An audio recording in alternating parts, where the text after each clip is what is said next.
So ayun mga bossing, pagawa tayo ng video tungkol sa tamang pag-check ng CR na luma at CR na bago. Ayan. Marahil sa atin marami nang napeke, no? Dahil siyempre yung iba first time naloko na nakakuha ng peking CR. Pero sa bago wala pa ako na-encounter na napeke ito. Siguro dahil hindi pa naman siya nilalabas gaano, dahil lang nabibigyan nito yung mga bago lang. Ayan. Etong lumang CR, siguro kung di nyo pa na-encounter kung paano pinapeke ito, malamang sa Recto Avenue siya ginagawa. Ewan ko, meron ibang gumagawa. Pero iisa-isay natin kung paano nyo malalamang peke o original ng CR. Ayan. Sa experience ko na, bali ang una kong chinecheck sa CR is appearance muna. Siyempre, appearance. Ayan. Unang-una, iba ang papel ng CR, ng original. Ang peke, minsan malambot, minsan sobrang tigas. Pero ito talagang tamang tigas lang to. Ayan, ayan, ayan. Ayan. Una yan, siyempre papel niya, makita mo siya. Ang original, stock to ang kulay niya. Minsan, sa peke, masyadong madilaw. May hepa. Ito, sakto ang kulay niya. Ayan. Color blend ako, pero alam ko tsura ng original na kulay. Pagtingin ko pa lang sa sa original CR, pagtingin ko pa lang. Ayan. Ayan na. Una ko titignan, siyempre, yung kulay. Malalaman mo na agad pag peke dahil parang iba ang kulay niya sa original. Kung hindi nyo pa na-encounter, siguro medyo makakalusot sa inyo yan yung kulay ng CR, no? Una yan, yung kulay ng papel. Ayan, yung print niya. Pangalawa po is yung logo. Yung pagkakaprint ng logo, yung dalawang logo na yan. Ayan, kung di pa kayo nakaka-encounter ng print ng logo ng LTO, yung logo na yan is perfect print po yan. Firm na firm po yan. Detalyado kung tawagin. Ayan. Kahit na maliit po yan. Ayan. Hindi po makasud sa akin yan. Kapag isang sablay po ng LTO dyan sa print na yan o pineki siya, medyo duda ako dyan. Dahil talagang una ko tinitignan, ito. Malabo ang mata ko pero pagdating sa ganito, yung detalyado, alam ko po yan. Kasi sa tagal ko nag-check ng CR.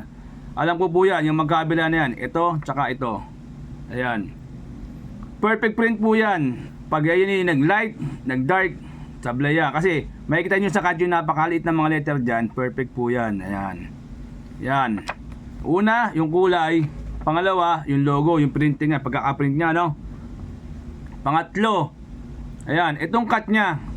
Madalas sa LTO, siguro kung nagagaya na ito ng mga tirador, ayan, meron talaga siyang cut dito sa ilalim, sa original. Ayan, may cut talaga siya, di magkakatukto yun, alam ko eh. Ayan. Ayan ha. May cut yan, para siyang lagarin. May cut siya rito sa dulo, sa baba, pinakababa niya. Ayan, yan, yan. Pang-apat na po tayo, no? Panlima, yung CR number niya, kapain nyo agad. Ayan. Pag kinapa nyo siya, makakapa nyo yan. Dito sa harapan, para siyang naka-engrave, nakalubog. Pero pagdating sa likod, ayan. Yung likod niya, naka-emboss yan. Kapang-kapa nyo yan. Ayan. Kapag yung mga tangian na yan, wala, magduda na kayo. Diyan pa lang, sigurado na ako, wala, sablay na kayo dyan. Kung peke original, madali nang malaman agad, doon pa lang. Kung makalagpas man sa kulay, siyempre, hindi nyo kabisado, check nyo agad yung logo. Kung napakagad na magkaka-print, original yan. Pagka yung medyo makapal, madark, yan, sablay yan. Kasi talagang firm print ng LTO. Yung cut niya sa ilalim, ayan.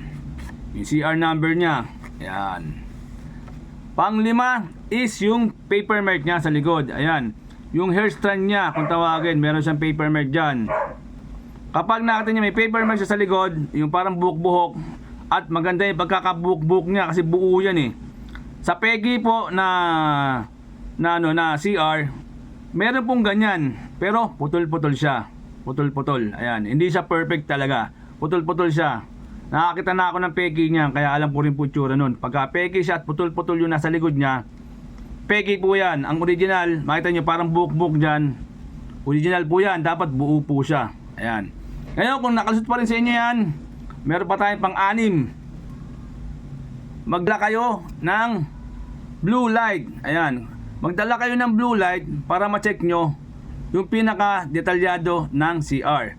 Kasi sa CR na original, pag gumamit kayo ng blue light, yung likod nyan, ilawan nyo, yung sinasabi siyang hair strand, meron po siyang umiilaw sa likod. Ayan, yung nag-go-glow po siya. Ayan, nag-go-glow po yan. Ayan, nag-glow-glow. Ayan, oh. Ayan. Nag-go-glow po yan. Original po yan. Ito original naman to eh. Sa peke wala po nun. Hindi po siya mag-go-glow pag inilawan nyo siya kasi peke nga po siya. Ito original. Talagang, ayan, meron yan. Pangalawa, kung nailawan nyo na po yung ano, yung likod at meron siyang nag-go-glow na hair strand ng buhok ng ano, ng paper mark. Ilawan nyo rin po itong ano, kung duda pala kayo sa pagkakapan, ilawan nyo rin itong, ayan, yung CR number niya. Mag-go-glow din po yung pinakagilid niyan. Ayan, oh, pag ginana mo siya ng blue light, nag-go-glow po yung pinakagilid, pinaka-print niya. Wala rin po sa peke, ano, sa peke niyan. Sa peke, kahit ilawan mo siya, wala po yan. Ayan. Ayan. Okay. Last but not the least, ayan. Yung CR ng original, may para siyang guhit dito sa ilalim ng mother file niya. Ayan. Kung kunyari sa Marikina, sa Antipolo, kung saan man lugar yan, may para siyang malit na guhit doon. Ayan, ayan, ayan, ayan, ayan, ayan, ayan, ayan. Gagamitin nyo siya ng magnifying glass. Ayan. Para makita nyo siya kung ano yung talagang nakasulat doon. Kasi hindi siya basta guhit lang. Meron siya nakasulat dyan. Ayan. Ayan. Ipopost ko rin dyan, makita nyo na lang, isisikip ko sa video para makita nyo kung nakalagay dyan. Ayan. LTO po nakalagay dyan. Nag-download po ako ng ano ng magnifying glass. Mag-download din kayo kung sakaling ano bibili kayo sa sasakyan, mag-download kayo ng magnifying glass. Silipin niyo to sa magnifying glass. Ang nakalagay diyan, LTO, LTO, LTO. Ayan mga boss, no, nakasulat LTO, LTO, LTO. Napakaliliit niyan. Hindi na po kayang gayahin ng mga peki yan. Ayan. Diba? Ulit yan. Recap po tayo ha. Una po, sa appearance muna tayo, no? Appearance. Una, yung kulay. Ayan, yung kulay niya. Siyempre, akala mo CR eh.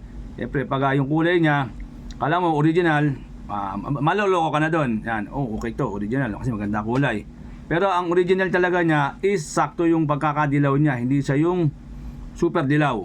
Ayan, makakalusot pa sa inyo yan. Pangalawa, yung logo. Ayan. Kung hindi pa kayo sanay sa logo, una kong sinasabi sa inyo, yung pagkakaprint niyan. Firm na firm po yan, detalyado po yan at napakaliit niyan.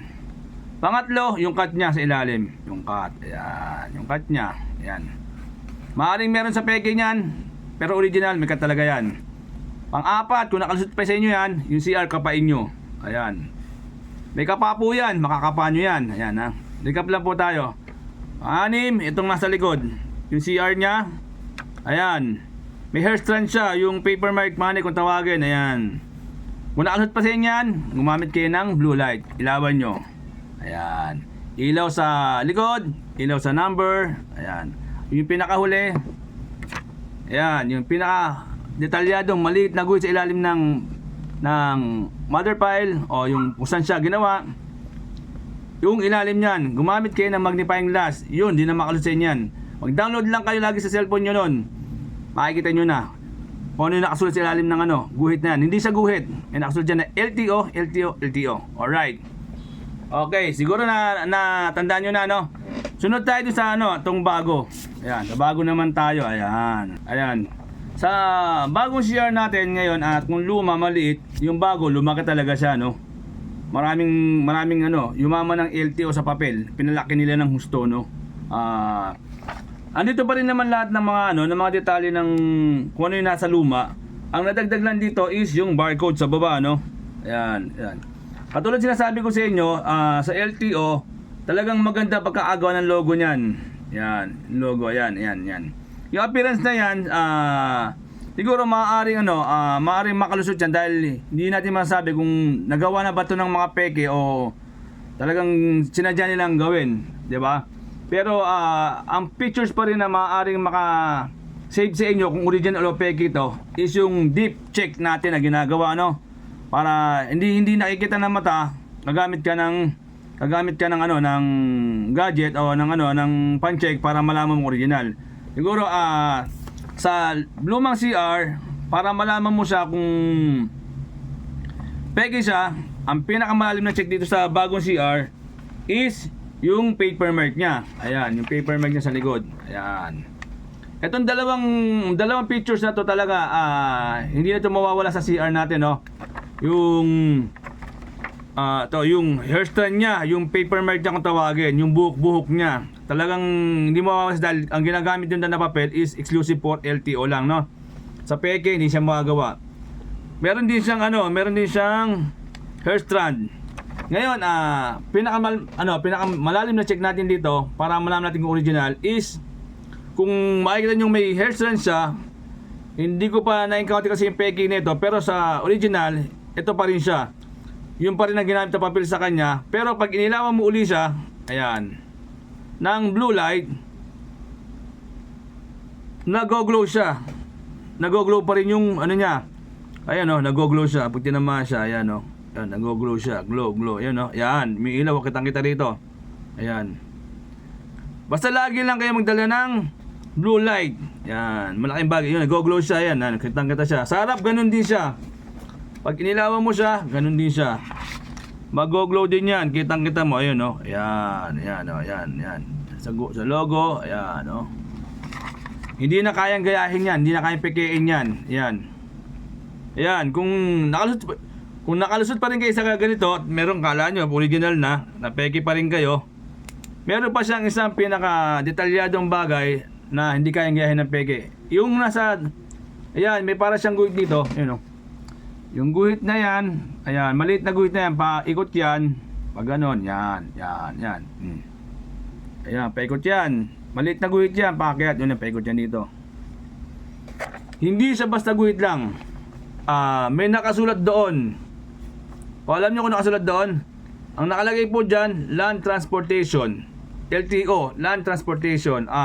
Gagamit ulit kayo ng magnifying glass para makita nyo siya. Ayan. Isisingit ko ulit sa video natin kung ano yung nakalagay doon para makita nyo. Ayan.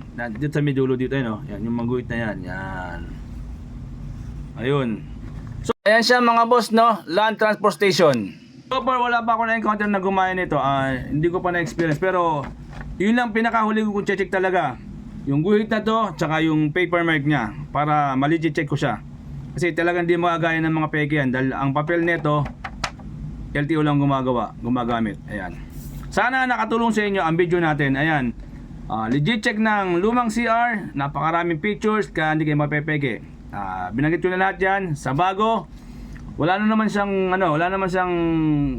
talagang pinagbago, lumaki lang siya at yung barcode niya lang. Yung barcode, pero yung pinaka-check nyo siya sa kanya is yung ayan, yung paper mark, may buhok-buhok, tapos mag-glow po yan pag inilawan nyo.